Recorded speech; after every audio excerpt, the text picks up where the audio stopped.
Juízes, capítulo 7.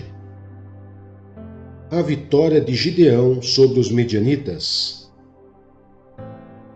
De madrugada, Jerubbaal, isto é, Gideão, e todo o seu exército acampou junto à fonte de Arode. O acampamento de Midian estava ao norte deles, no vale perto do monte Moré. E o Senhor disse a Gideão: Você tem gente demais para eu entregar Midian nas suas mãos, a fim de que Israel não se orgulhe contra mim, dizendo que sua própria força o libertou.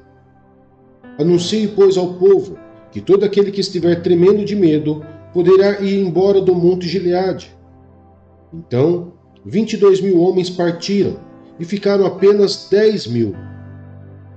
Mas o Senhor tornou a dizer a Gideão: Ainda há gente demais. Desça com eles à beira d'água, e eu separarei os que ficarão com você.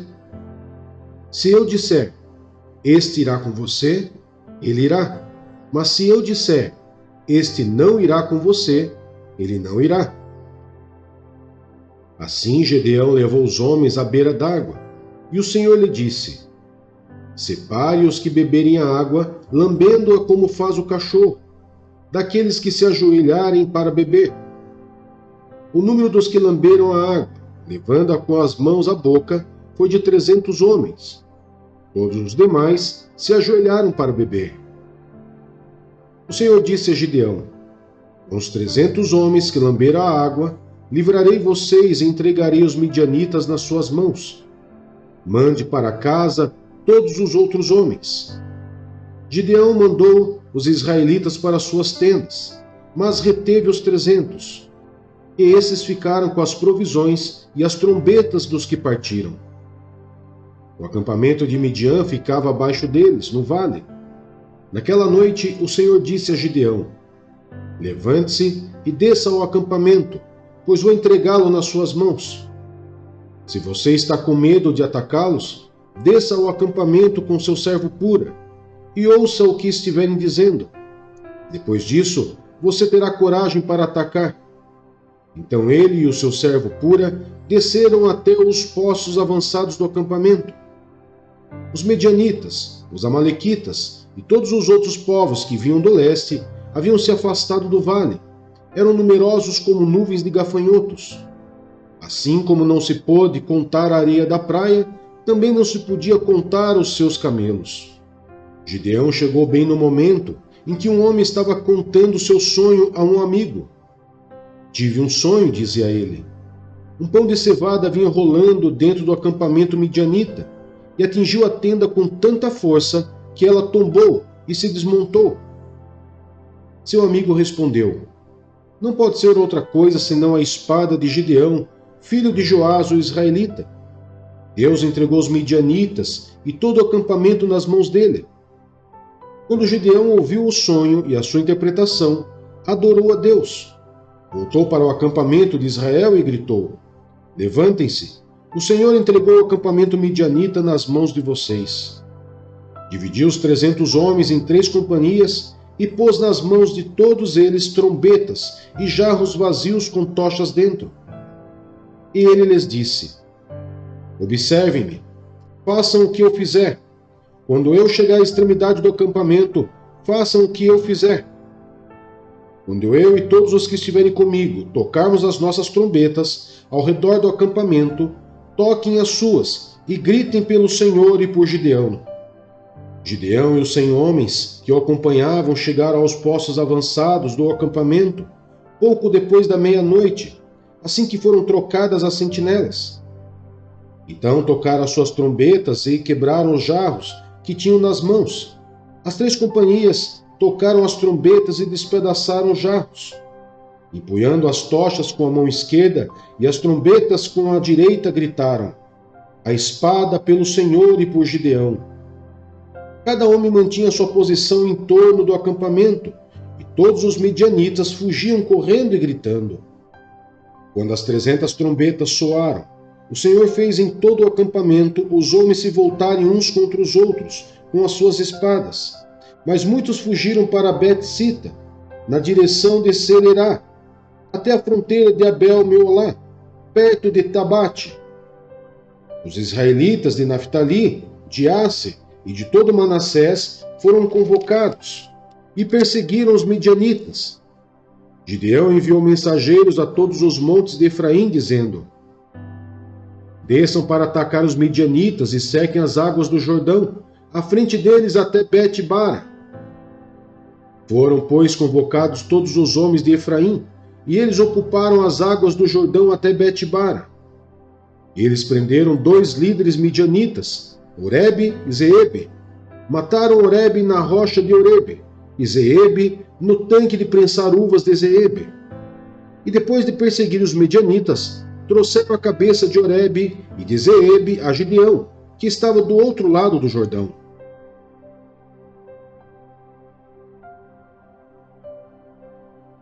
Marcos capítulo 11.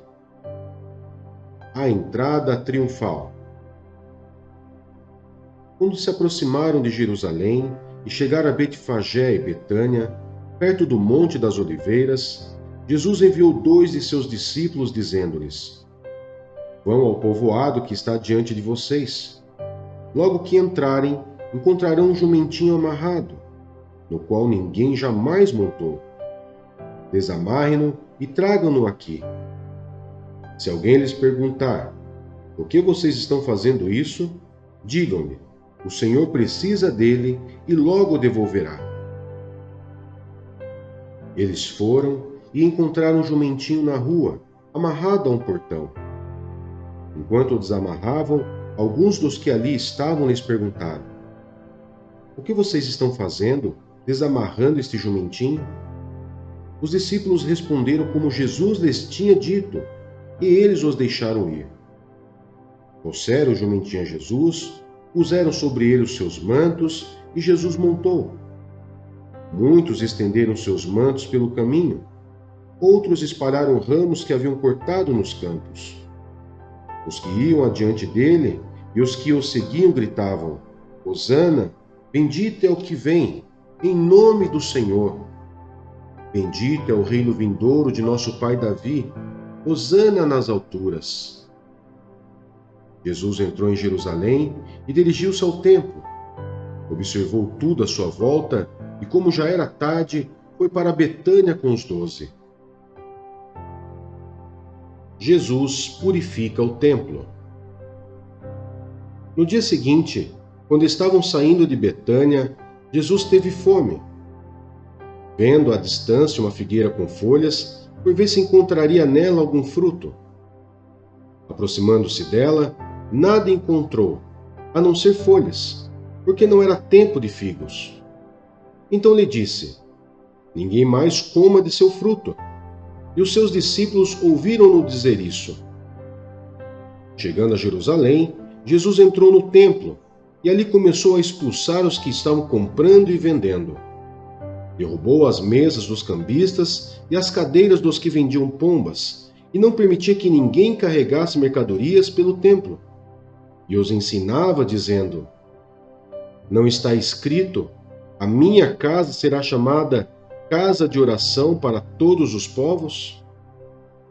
Mas vocês fizeram dela um covil de ladrões. Os chefes dos sacerdotes e os mestres da lei ouviram essas palavras e começaram a procurar uma forma de matá-lo, pois o temiam, visto que toda a multidão estava maravilhada com seu ensino. Ao cair da tarde, eles saíram da cidade. A figueira seca. De manhã, ao passarem, viram a figueira seca desde as raízes. Pedro, lembrando-se, disse a Jesus: Mestre, vê! A figueira que amaldiçoaste secou. Respondeu Jesus: tenham fé em Deus. Eu lhes asseguro que se alguém disser a este monte: levante-se e atire-se no mar, e não duvidar em seu coração, mas crer que acontecerá o que diz, assim lhe será feito. Portanto, eu lhes digo: tudo que vocês pedirem em oração, creiam que já o receberam, e assim lhes sucederá. E quando estiverem orando, se tiverem alguma coisa contra alguém, perdoem-no, para que também o Pai Celestial lhes perdoe os seus pecados. Mas se vocês não perdoarem, também o seu Pai que está nos céus não perdoará os seus pecados. A autoridade de Jesus é questionada. Chegaram novamente a Jerusalém.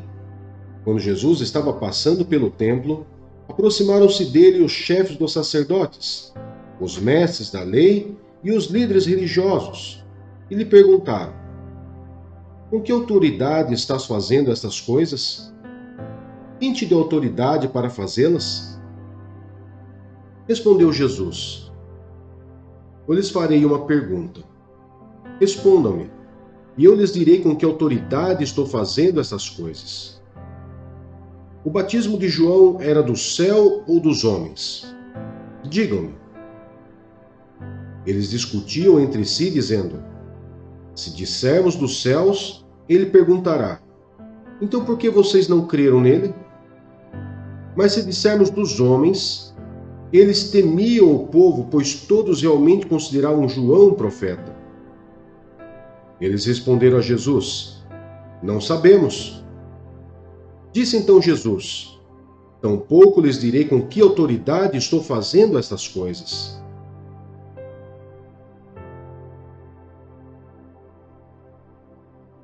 Jeremias, capítulo 24.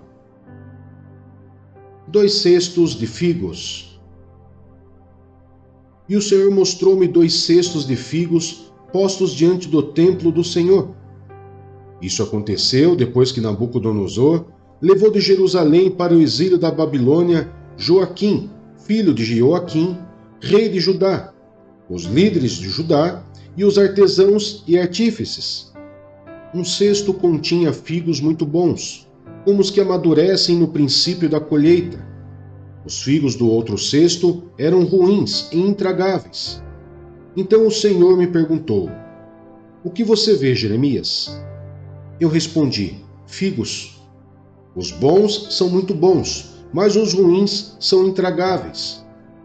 Então o Senhor me dirigiu a palavra, dizendo: assim diz o Senhor, o Deus de Israel: considero como esses figos bons os exilados de Judá, os quais expulsei deste lugar para a terra dos babilônios, a fim de fazer-lhes bem.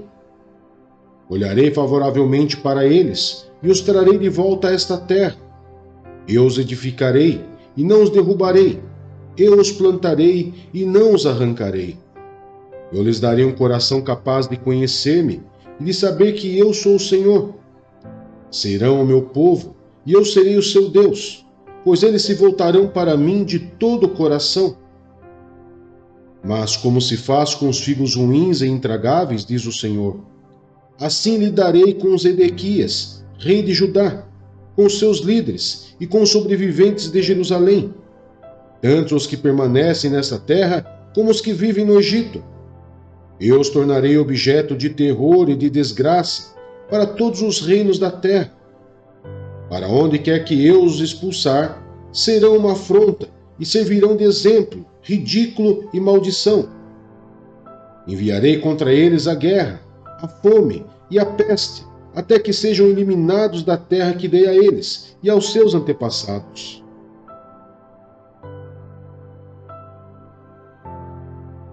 Atos dos Apóstolos, capítulo 13. A missão de Barnabé e Saulo. Na igreja de Antioquia havia profetas e mestres: Barnabé, Simeão, chamado Níger, Lúcio de Cirene, Manaém, que fora criado com Herodes, o tetrarca, e Saulo. Enquanto adoravam o Senhor e jejuavam, disse o Espírito Santo: separe-me Barnabé e Saulo para a obra a que os tenho chamado. Assim, depois de jejuar e orar, impuseram-lhes as mãos e os enviaram. Em Chipre. Enviados pelo Espírito Santo, desceram a Seleucia e dali navegaram para Chipre. Chegando em Salamina, proclamaram a palavra de Deus nas sinagogas judaicas. João estava com eles como auxiliar. Viajaram por toda a ilha e até que chegaram a Pafos. Ali encontraram um judeu chamado Bar Jesus, que praticava magia e era falso profeta. Ele era assessor do procônsul Sérgio Paulo. O procônsul, sendo um homem culto, mandou chamar Barnabé e Saulo porque queria ouvir a palavra de Deus. Mas Elimas, o mágico, esse é o significado do seu nome, opôs-se a eles e tentava desviar da fé o procônsul. Então Saulo, também chamado Paulo, cheio do Espírito Santo, olhou firmemente para Elimas e disse: Filho do diabo e inimigo de tudo que é justo, você está cheio de toda espécie de engano e maldade. Quando é que vai parar de perverter os retos caminhos do Senhor? Saiba agora que a mão do Senhor está contra você e você ficará cego e incapaz de ver a luz do sol durante algum tempo. Imediatamente vieram sobre ele névoa e escuridão, e ele, tateando, procurava que o guiasse pela mão. O procônsul, vendo o que havia acontecido, creu, profundamente impressionado com o ensino do Senhor. Em Antioquia da Pisídia.